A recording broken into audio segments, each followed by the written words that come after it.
2 പത്രോസ് അധ്യായം 1 ഈ ഭാഗത്തിൽ യേശുവിൽ വിശ്വസിക്കുന്ന ആളുകൾക്ക് പത്രോസ് എഴുതുന്നു, യേശുവിന്റെ നന്മയിലൂടെ അവർക്ക് അതേ വിലയേറിയ വിശ്വാസം ലഭിച്ചിട്ടുണ്ടെന്ന്. അവനെ അറിയുന്നതിലൂടെ ദൈവഭക്തമായ ജീവിതം നയിക്കാൻ ആവശ്യമായതെല്ലാം ദൈവം നൽകിയിട്ടുണ്ടെന്ന് അവൻ അവരെ ഓർമ്മിപ്പിക്കുന്നു. അവയാൽ അവൻ നമുക്കു വിലയേറിയതും അതിമഹത്തുമായ വാഗ്ദത്തങ്ങളും നൽകിയിരിക്കുന്നു. ഇവയാൽ നിങ്ങൾ ലോകത്തിൽ മോഹത്താലുള്ള നാശം വിട്ടൊഴിഞ്ഞിട്ടു ദിവ്യസ്വഭാവത്തിനു കൂട്ടാളികളായി തീരുവാൻ ഇടവരുന്നു. നല്ല ഗുണങ്ങൾ പടിപടിയായി ചേർത്തുകൊണ്ട് വിശ്വാസത്തിൽ വളരാൻ പത്രോസ് വിശ്വാസികളെ പ്രോത്സാഹിപ്പിക്കുന്നു.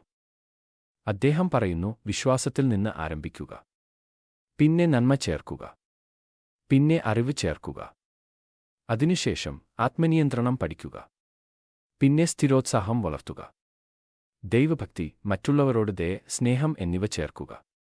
ഈ ഗുണങ്ങൾ അവരുടെ ജീവിതത്തിൽ വളരുന്നുണ്ടെങ്കിൽ അവ ദൈവത്തിന് ഉപയോഗപ്രദവും ഫലപ്രദവുമാകും. ഭക്തിയോട് സഹോദരപ്രീതിയും സഹോദരപ്രീതിയോട് സ്നേഹവും നിങ്ങൾക്കുണ്ടായി വർദ്ധിക്കുന്നു എങ്കിൽ നിങ്ങൾ നമ്മുടെ കർത്താവായ യേശുക്രിസ്തുവിന്റെ പരിജ്ഞാനം സംബന്ധിച്ചു ഉത്സാഹമില്ലാത്തവരും നിഷ്ഫലന്മാരും ആയിരിക്കയില്ല. അവയില്ലാത്തവനോ കുരുടൻ അത്രേ, അവൻ ഹ്രസ്വദൃഷ്ടിയുള്ളവനും തന്റെ മുമ്പിലത്തെ പാപങ്ങളുടെ ശുദ്ധീകരണം മറന്നവനും തന്നെ. നിങ്ങളുടെ വിളിയും തിരഞ്ഞെടുപ്പും ഉറപ്പാക്കുവാൻ അധികം ശ്രമിപ്പിൻ. ഇങ്ങനെ ചെയ്താൽ നിങ്ങൾ ഒരു നാളും ഇടറിപ്പോകാതെ നമ്മുടെ കർത്താവും രക്ഷിതാവുമായ യേശുക്രിസ്തുവിന്റെ നിത്യരാജ്യത്തിലേക്കുള്ള പ്രവേശനം ധാരാളമായി പ്രാപിക്കും.